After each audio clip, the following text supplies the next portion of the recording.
finished last time, we were looking at John Stuart Mill's attempt to reply to the critics of Bentham's utilitarianism. In his book, Utilitarianism, Mill tries to show that critics to the contrary, it is possible within the utilitarian framework to distinguish between higher and lower pleasures. It is possible to make qualitative distinctions of worth, and we tested that idea with the Simpsons and the Shakespeare excerpts. And the results of our experiment seem to call into question Mill's distinction, because a great many of you reported that you prefer the Simpsons, but that you still consider Shakespeare to be the higher or the worthier pleasure. That's the dilemma with which our experiment confronts Mill. What about Mill's attempt to account for the specially weighty character of individual rights and justice in Chapter 5 of Utilitarianism? He wants to say that individual rights are worthy of special respect. In fact, he goes so far as to say that justice is the most sacred part and the most incomparably binding part of morality. But the same challenge could be put to this part of Mill's defense. Why is justice the chief part and the most binding part of all morality? Well, he says because in the long run, if we do justice and if we respect rights, society as a whole will be better off in the long run. Well, what about that? What if we have a case where making an exception and violating individual rights actually will make people better off in the long run? Is it all right then to use people? And there's a further objection that could be raised against Mill's case for justice and rights. Suppose the utilitarian calculus in the long run works out as he says it will, such that respecting people's rights is a way of making everybody better off in the long run. Is that the right reason? Is that the only reason to respect people? If the doctor goes in and yanks the organs from the healthy patient who came in for a checkup to save 5 lives, there would be adverse effects in the long run. Eventually, people would learn about this and would stop going in for checkups. Is it the right reason? Is the only reason that you as the doctor won't yank the organs out of the healthy patient that you think, well, if I use him in this way, in the long run, more lives will be lost? Or is there another reason, having to do with intrinsic respect for the person as an individual? And if that reason matters, then it's not so clear that even Mill's utilitarianism can take account of it. Fully to examine these two worries or objections to Mill's defense, we need to push further. And we need to ask, in the case of higher or worthier pleasures, are there theories of the good life that can provide independent moral standards for the worth of pleasures? If so, what do they look like? That's one question. In the case of justice and rights, if we suspect that Mill is implicitly leaning on notions of human dignity or respect for a person that are not, strictly speaking, utilitarian, we need to look to see whether there are some stronger theories of rights that can explain the intuition, which even Mill shares, the intuition that the reason for respecting individuals and not using them goes beyond even utility in the long run. Today we turn to one of those strong theories of rights. Strong theories of rights say individuals matter not just as instruments to be used for a larger social purpose or for the sake of maximizing utility. Individuals are separate beings with separate lives worthy of respect. And so it's a mistake, according to strong theories of rights, it's a mistake to think about justice or law by just adding up preferences and values. The strong rights theory we turn to today is libertarianism. Libertarianism takes individual rights seriously. It's called libertarianism because it says the fundamental individual right is the right to liberty. Precisely because we are separate individual beings, we're not available to any use that the society might desire or devise. Precisely because we are individual, separate human beings, we have a fundamental right to liberty. And that means a right to choose freely, to live our lives as we please, provided we respect other people's rights to do the same. That's the fundamental idea. Robert Nozick, one of the libertarian philosophers we read for this course, puts it this way: individuals have rights. So strong and far-reaching are these rights that they raise the question of what, if anything, the state may do. So what does libertarianism say about the role of government or of the state? Well, there are three things that most modern states do that, on the libertarian theory of rights, are illegitimate, are unjust. One of them is paternalist legislation. That's passing laws that protect people from themselves. Seatbelt laws, for example, or motorcycle helmet laws. The libertarian says it may be a good thing if people wear seatbelts, but that should be up to them. And the state, the government, has no business coercing them, us, to wear seatbelts by law. It's coercion. So no paternalist legislation, number one. Number two, no morals legislation. Many laws try to promote the virtue of citizens or try to give expression to the moral values of the society as a whole. Libertarians say that's also a violation of the right to liberty. Take the example of, well, a classic example of legislation offered in the name of promoting morality, traditionally, have been laws that prevent sexual intimacy between gays and lesbians. The libertarian says, nobody else is harmed, nobody else's rights are violated, so the state should get out of the business entirely of trying to promote virtue or to enact morals legislation.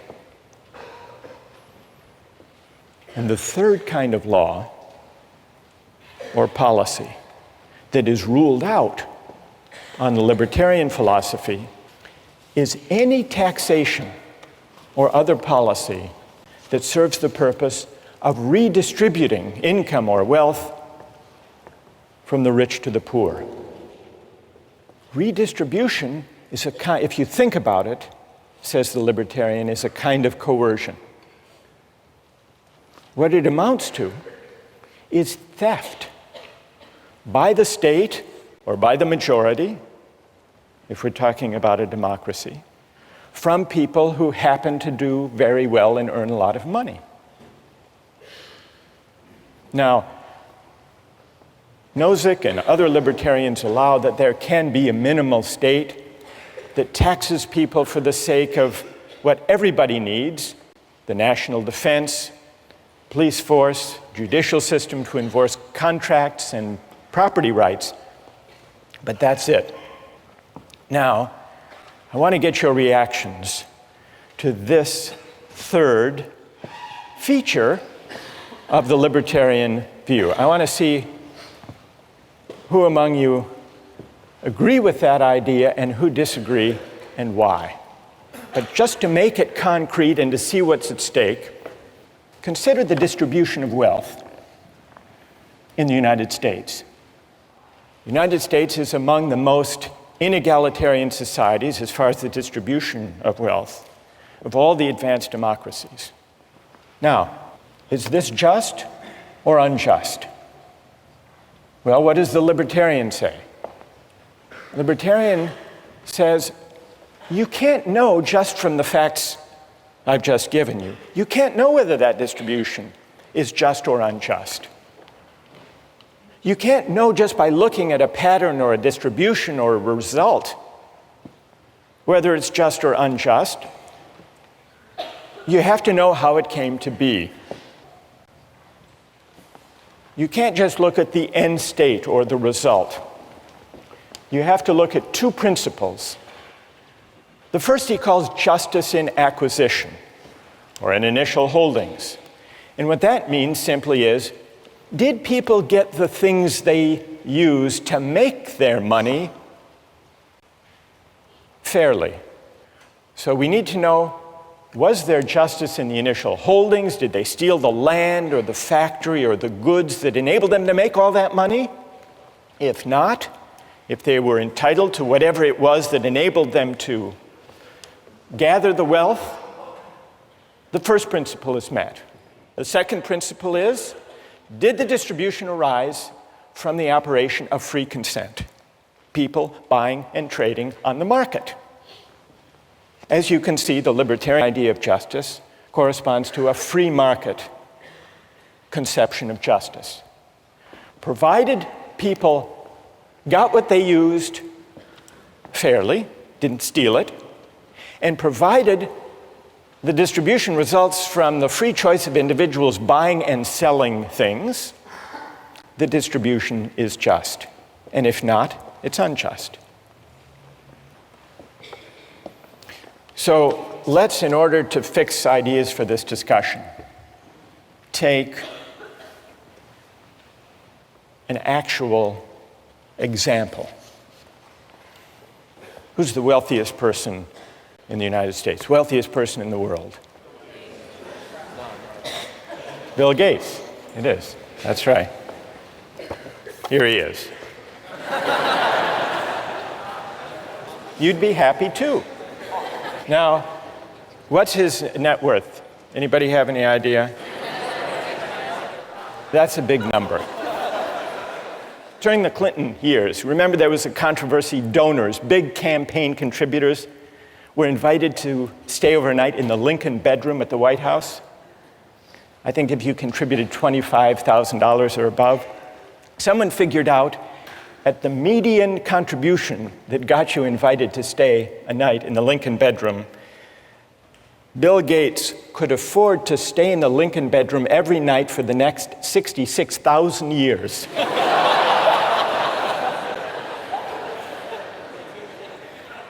Somebody else figured out, how much does he get paid on an hourly basis? And so they figured out, since he began Microsoft, suppose he worked, 14 hours per day. Reasonable guess. And you calculate this net wealth. It turns out that his rate of pay is over $150, not per hour, not per minute. $150, more than $150 per second. Which means that if on his way to the office, Gates noticed a $100 bill on the street, it wouldn't be worth his time to stop and pick it up. Now, most of you will say, someone that wealthy, surely we can tax them to meet the pressing needs of people who lack an education or lack enough to eat or lack decent housing. They need it more than he does. And if you were a utilitarian, what would you do? What tax policy would you have? You'd redistribute in a flash, wouldn't you? Because you would know, being a good utilitarian, that taking a small amount, he's scarcely going to notice it, but it will make a huge improvement in the lives and in the welfare of those at the bottom. But remember, the libertarian theory says we can't just add up and aggregate preferences and satisfactions that way. We have to respect persons, and if he earned that money fairly, without violating anybody else's rights, in accordance with the two principles of justice in acquisition and justice in transfer, then it would be wrong, it would be a form of coercion to take it away. Michael Jordan is not as wealthy as Bill Gates, but he did pretty well for himself. You want to see Michael Jordan? There he is. His income alone in 1 year was $31 million, and then he made another $47 million in endorsements for Nike and other companies. So his income was, in 1 year, $78 million. To require him to pay, let's say, a third of his earnings to the government to support good causes like food and healthcare and housing and education for the poor, that's coercion. That's unjust. That violates his rights. And that's why redistribution is wrong. Now, how many agree with that argument? Agree with the libertarian argument that redistribution for the sake of trying to help the poor is wrong? And how many disagree with that argument? All right, let's begin with those who disagree. What's wrong with the libertarian case against redistribution? Yes? I think these people like Michael Jordan have received, we're talking about working within a society, and they received a larger gift from the society, and they have a larger obligation in return to give that through redistribution. You know, you can say that Michael Jordan may work just as hard as someone who works, doing laundry 12 hours, 14 hours a day, but he's receiving more. I don't think it's fair to say that, it's all on his, inherent, hard work. All right. Let's hear from defenders of libertarianism. Why would it be wrong in principle to tax the rich to help the poor? Go ahead. My name's Joe, and I collect skateboards. I've since bought 100 skateboards. I live in a society of 100 people. I'm the only one with skateboards. Suddenly, everyone decides they want a skateboard. They come into my house, they take 99 of my skateboards. I think that is unjust. Now, I think in certain circumstances, it becomes necessary to overlook that injustice, perhaps condone that injustice, as in the case of the cabin boy being killed for food. If people are on the verge of dying, perhaps it is necessary to overlook that injustice, but I think it's important to keep in mind that we're still committing injustice by taking people's belongings or assets. Are you saying that taxing Michael Jordan, say at a 33% tax rate, for good causes, to feed the hungry, is theft? I think it's unjust. Yes, I do believe it's theft, but perhaps it is necessary to condone that theft. But it's theft. Yes.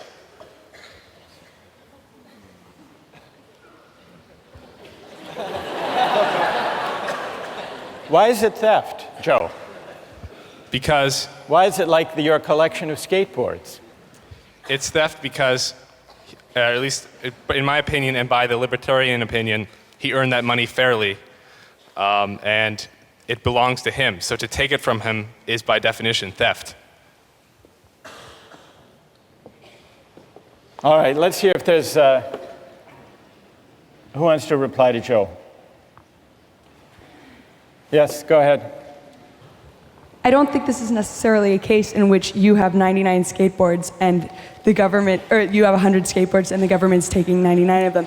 It's like you have more skateboards than there are days in a year. You have more skateboards than you're going to be able to use in your entire lifetime, and the government is taking part of those. And I think that if you're operating in a society in which the government doesn't redistribute wealth, that allows for people to amass so much wealth that people who haven't started from the equal footing in our hypothetical situation that doesn't exist in our real society get undercut for the rest of their lives.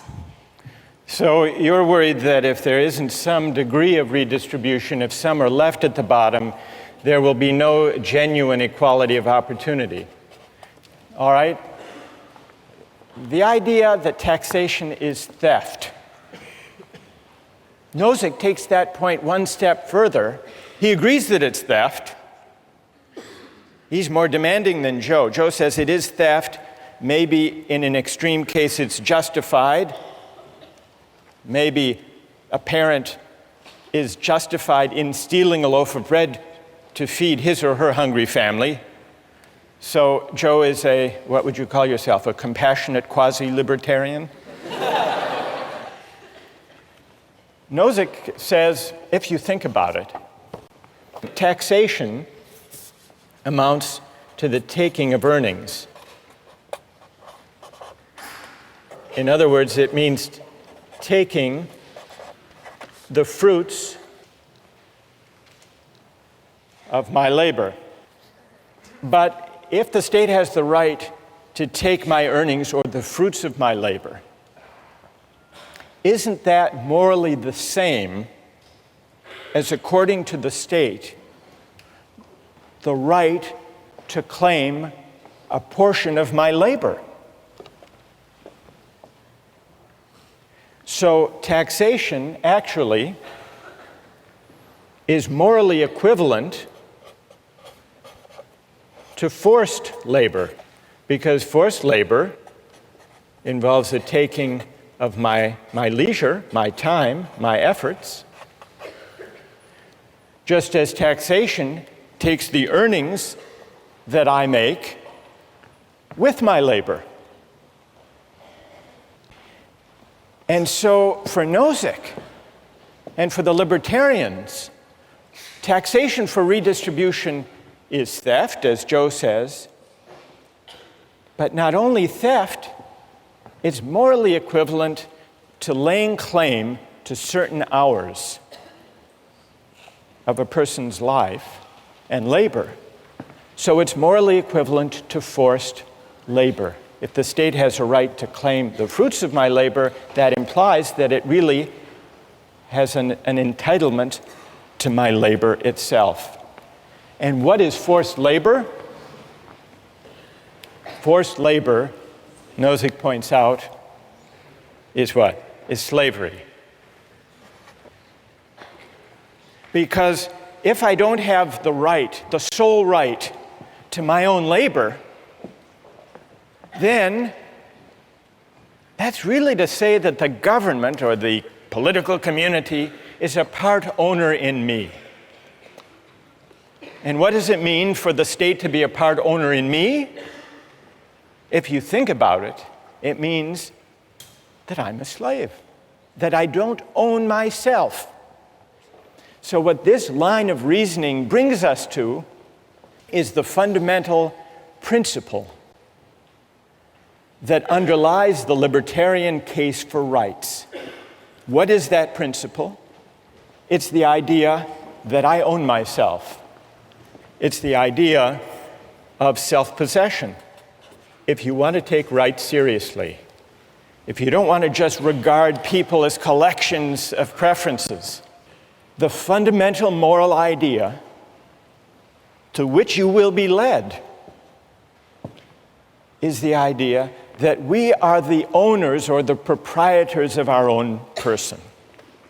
And that's why utilitarianism goes wrong.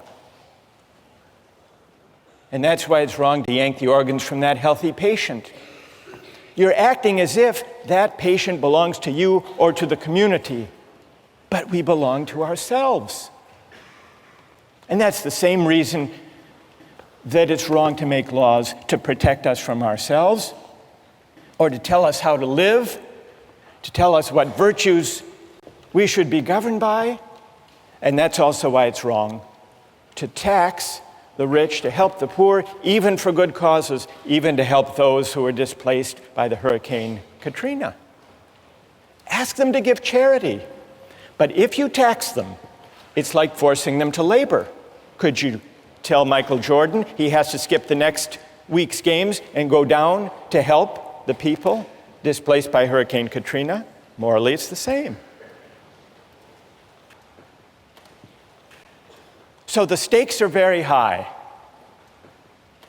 So far, we've heard some objections to the libertarian argument, but if you want to reject it, you have to break into this chain of reasoning, which goes, taking my earnings is like taking my labor, but taking my labor is making me a slave.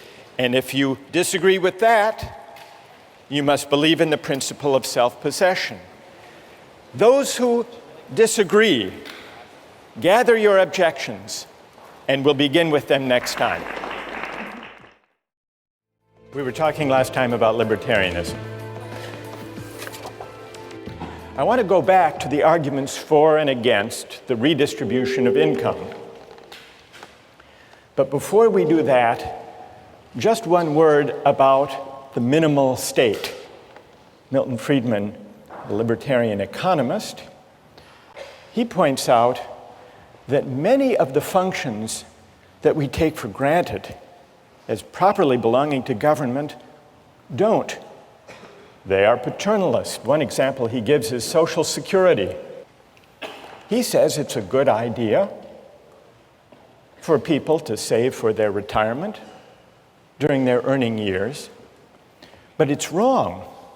It's a violation of people's liberty for the government to force everyone, whether they want to or not, to put aside some earnings today for the sake of their retirement. If people want to take the chance, or if people want to live big today and live a poor retirement, that should be their choice. They should be free to make those judgments and take those risks. So even Social Security would still be at odds with the minimal state that Milton Friedman argued for. It's sometimes thought that collective goods like police protection and fire protection will inevitably create the problem of free riders unless they're publicly provided.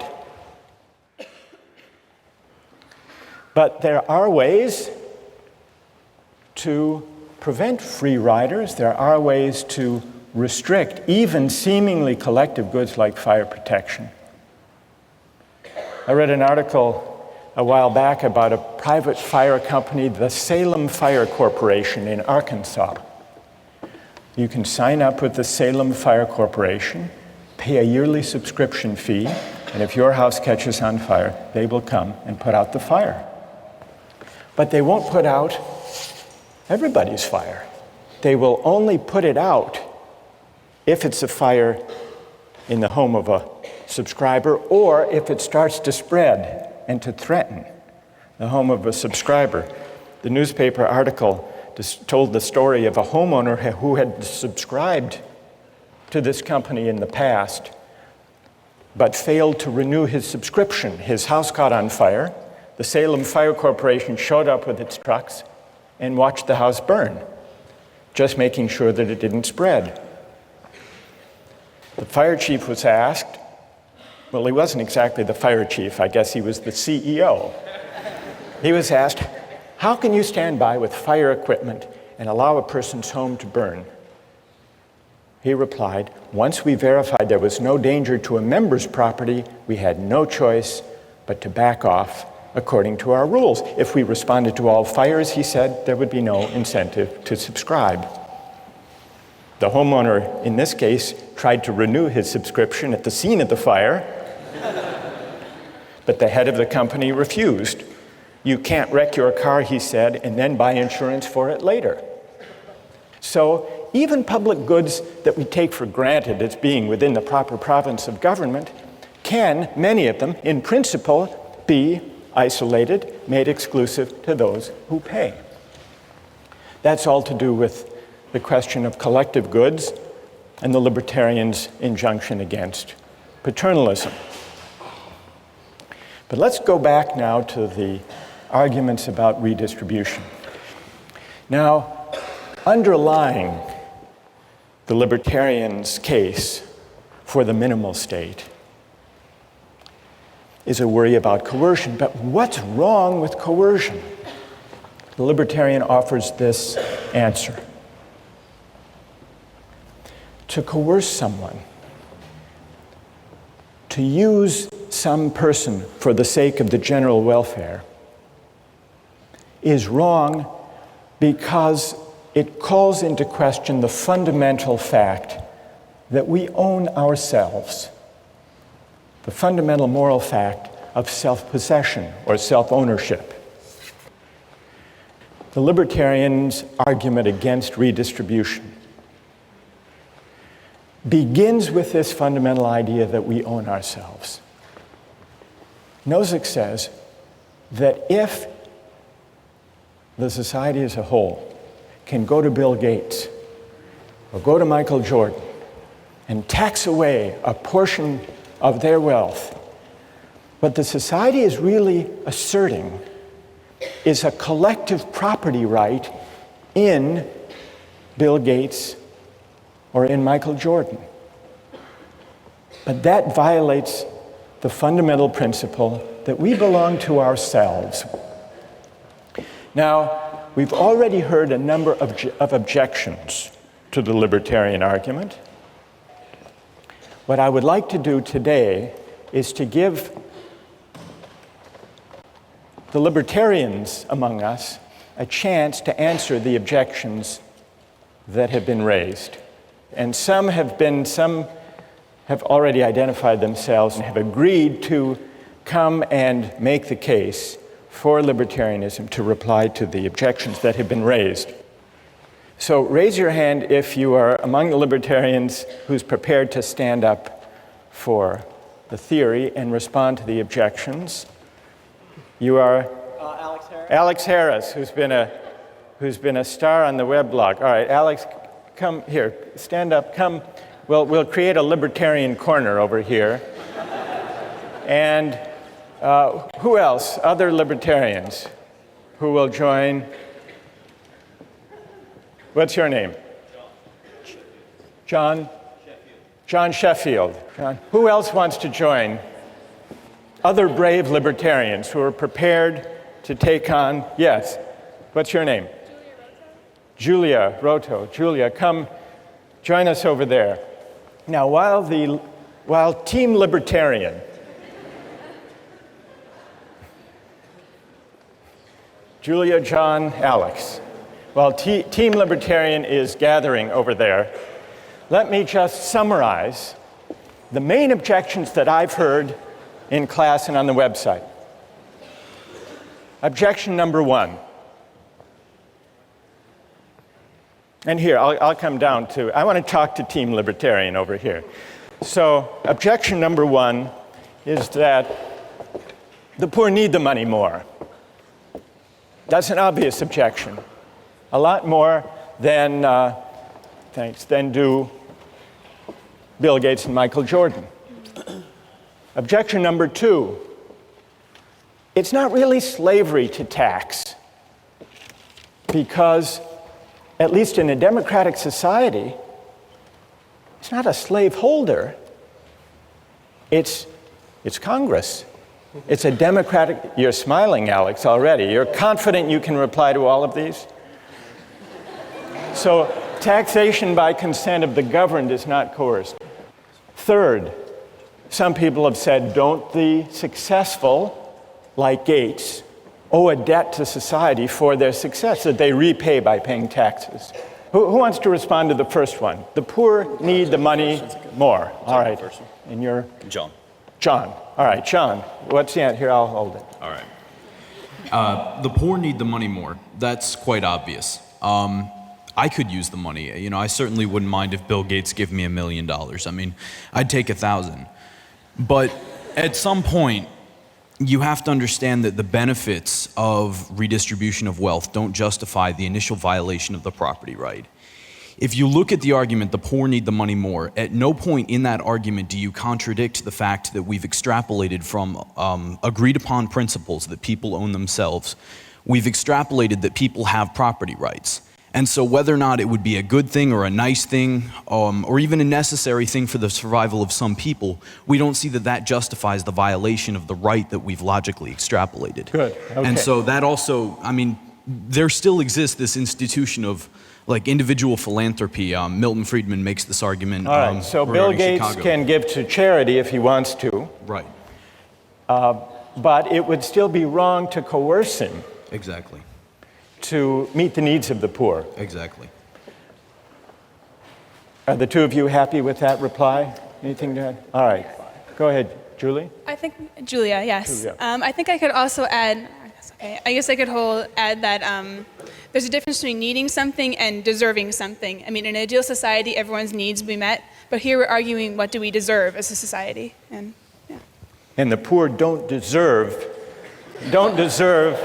the benefits that would flow from taxing Michael Jordan to help them. Based on what we've come up with here, I don't think you deserve something like that. All right, let me push you a little bit on that, Julia. The victims of Hurricane Katrina are in desperate need of help. Would you say that they don't deserve help that would come from the federal government through taxation? Okay, that's a difficult question. I think this is a case where they need help, not deserve it. But I think, again, if you hit a certain level of requirements to reach sustenance, you're going to need help. Like if you don't have food or a place to live, that's a case of need. So need is one thing, and desert is another. Exactly. All right. Who would like to reply?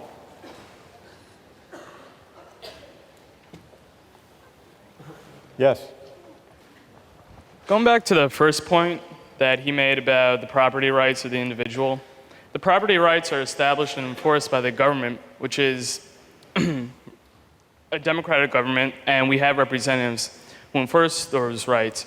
If you live in a society that operates under those rules, then it should be up to the government to decide how those resources that come about through taxation are distributed, because it is through the consent of the government. And if you disagree with it, you don't have to live in that society where that operates. All right, good. So, and tell me your name. Raul? Raul is pointing out, actually Raul is invoking point number 2. If the taxation is by the consent of the governed, it's not coerced, it's legitimate. Bill Gates and Michael Jordan are citizens of the United States. They get to vote for Congress. They get to vote their policy convictions, just like everybody else. Who would like to take that one on? John? Basically, what the libertarians are objecting to in this case is the middle 80% deciding what the top 10% are doing for the bottom 10%. Wait, John. Not as exciting. Majority. Don't you believe in democracy? Well, right, but at some point... Don't you believe in, I mean, you say 80%, 10% majority. Majority rule is what? The majority. Exactly, but... In a democracy. Aren't you for democracy? Yes, I'm for democracy, but... hang on. Democracy and mob rule aren't the same thing. Like mob rule? Mob rule. Exactly. But in an open society, you have a recourse to address that through your representatives. And if the majority of the consent of those who are governed doesn't agree with you, then you know you're choosing to live in this society. And you have to operate under what the majority of society concludes. All right, Alex, on democracy. Democracy, what about that? The fact that I have won, 500,000th of a vote for one representative in Congress is not the same thing as my having the ability to decide for myself how to use my property rights. I'm a drop in the bucket. And, You might lose the vote.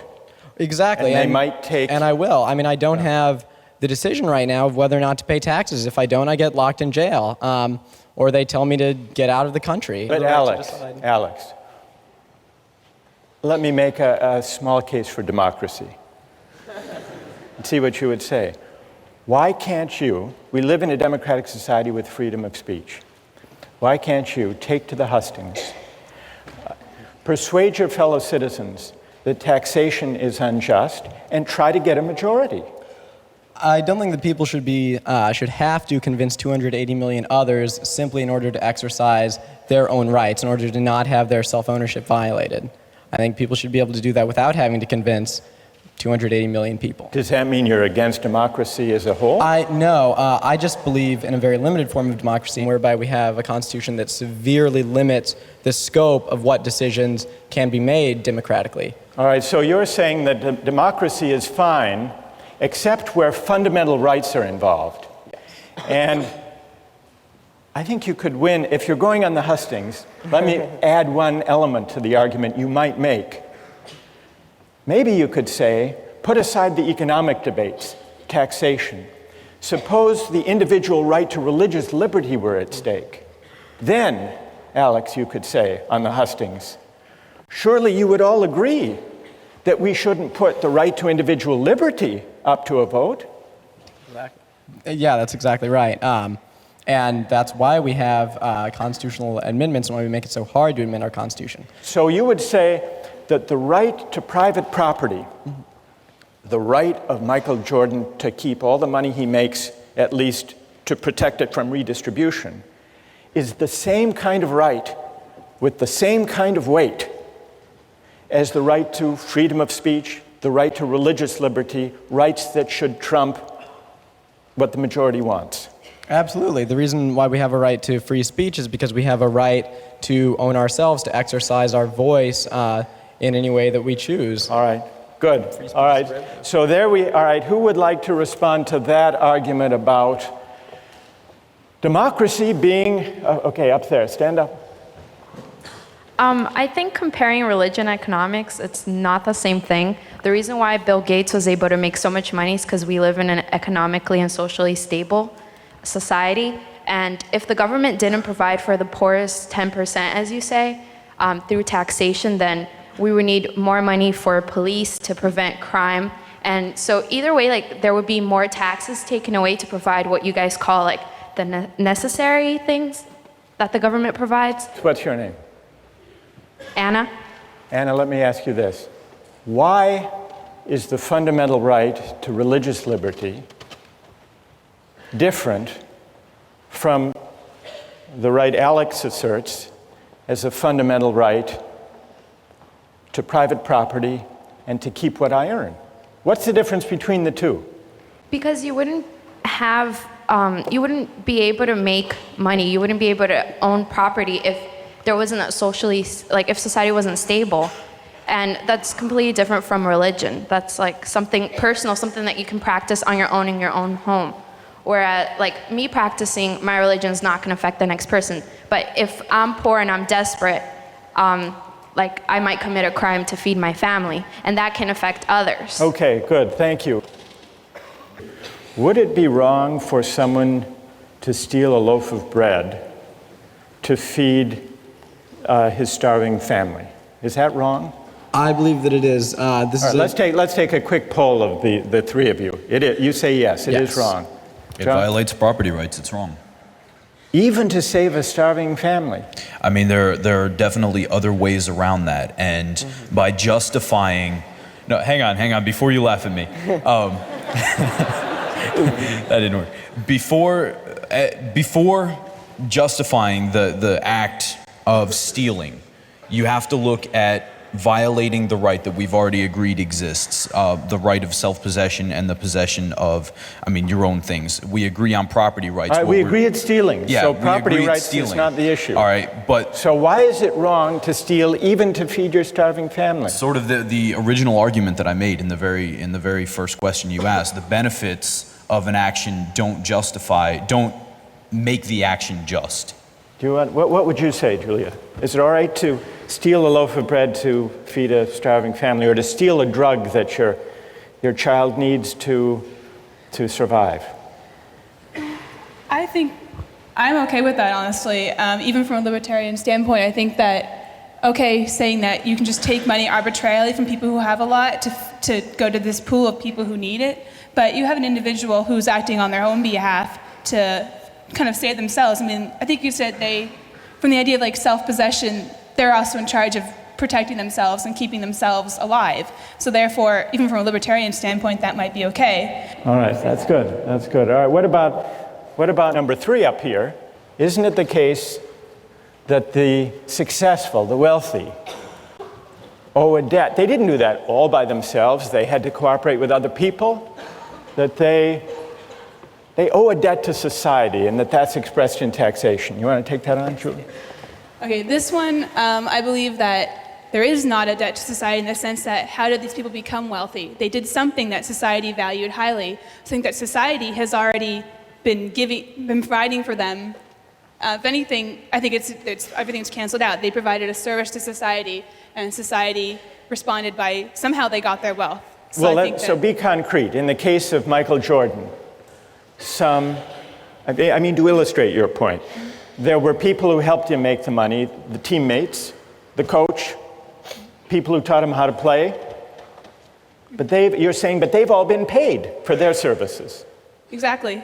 And society derived a lot of benefit and pleasure from watching Michael Jordan play.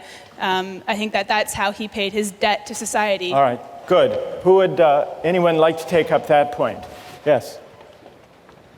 I think that there's a problem here with that we're assuming that a person has self-possession when they live in a society. I feel like when you live in a society, you give up that right. Technically, if I want to personally go out and kill someone because they offend me, that is self-possession. Because I live in a society, I cannot do that. I think it's kind of equivalent to say, because I have more money, I have resources that can save people's lives. Is it not okay for the government to take that from me? It's self-possession only to a certain extent because I'm living in a society where I have to take account of the people around me. So are you questioning, what's your name? Victoria. Victoria, are you questioning the fundamental premise of self-possession? Yes. I think that you don't really have self-possession if you choose to live in a society because you cannot just discount the people around you. All right, I want to quickly get the response of the libertarian team to the last point. The last point builds on, maybe it builds on Victoria's suggestion that we don't own ourselves. Because it says that Bill Gates is wealthy, that Michael Jordan makes a huge income, isn't wholly their own doing. It's the product of a lot of luck. And so we can't claim that they morally deserve all the money they make. Who wants to reply to that? Alex? You certainly could make the case that it is not, their wealth is not appropriate to the goodness in their hearts, but that's not really the morally relevant issue. The point is that they have received what they have through the free exchange of people who have given them their holdings, usually in exchange for providing some other service. Good enough. I want to try to sum up what we've learned from this discussion, but first let's thank John, Alex, and Julia for an excellent, a really wonderful job.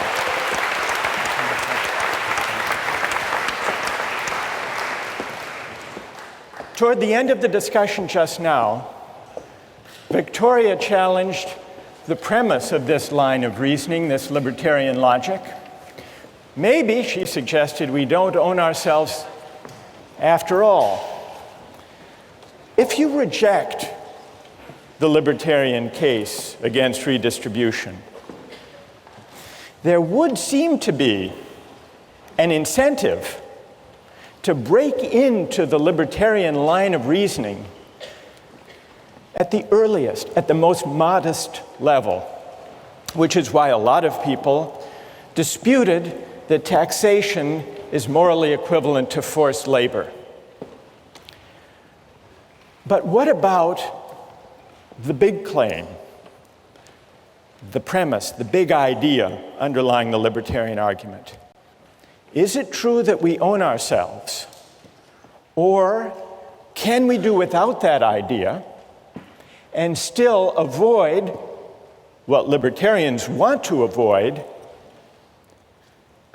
creating a society and an account of justice where some people can be just used for the sake of other people's welfare or even for the sake of the general good?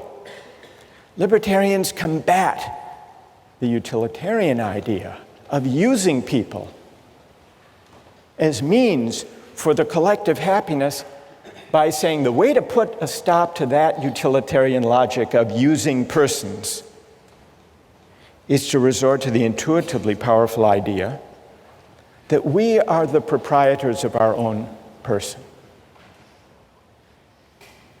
That's Alex and Julia and John and Robert Nozick.